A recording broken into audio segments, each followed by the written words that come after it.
భార్యాభర్తల వివాదంలో తలదూర్చి ఒక వ్యక్తి ఆత్మహత్యకు కారకురాలు అయ్యిందంటూ మహిళా సీఐపై కరీంనగర్ పోలీసులు కేసును నమోదు చేశారు. చొప్పదండికి చెందిన కడారి శ్రావణ్ కుమార్ అనే వ్యక్తి రెవెన్యూ శాఖలో ఉద్యోగిగా పనిచేస్తున్నాడు.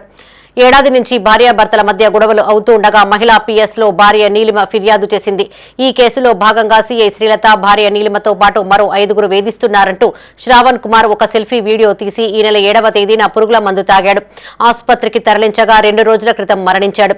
సెల్ఫీ వీడియోలో ప్రధానంగా సీఐ శ్రీలతతో పాటు భార్య నీలిమపైన ఆరోపణలు చేయడంతో పోలీసులు వీరిపైన కేసు నమోదు చేసి దర్యాప్తు చేస్తున్నారు. సిపి గారికి, కరీంనగర్ జిల్లా గారికి నా వినోభం ఏంటిదంటే, నా సాగు వార్త ఏంటిదంటే, గౌరవనీయులు సిఐ గారు, మహిళా పోలీస్ స్టేషన్ కరీంనగర్ గారు నా మీద దొంగ కేసులు పెడుతుర్రు. ఆమెనే పంచాయతీ చేసింది. మేము 17 తారీఖు పంచాయతీ అయింది. నాతో బలవంతంగా మ్యూచువల్ డైవర్షన్ సంతకం పెట్టించింది. నేను ఇప్పటికి కూడా నాకు డైవర్స్ అవసరం లేదని నేను ఉన్నా.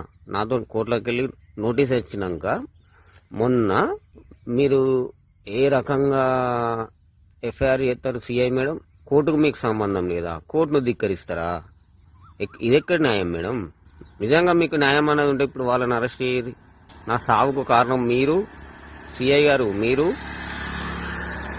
మా అత్త, ఇప్పుడు నా మీద కేసు పెట్టిన భార్య, నవీన్ ప్రవీణ్ అన్నటోడు, ప్రసన్న అన్నటోడు.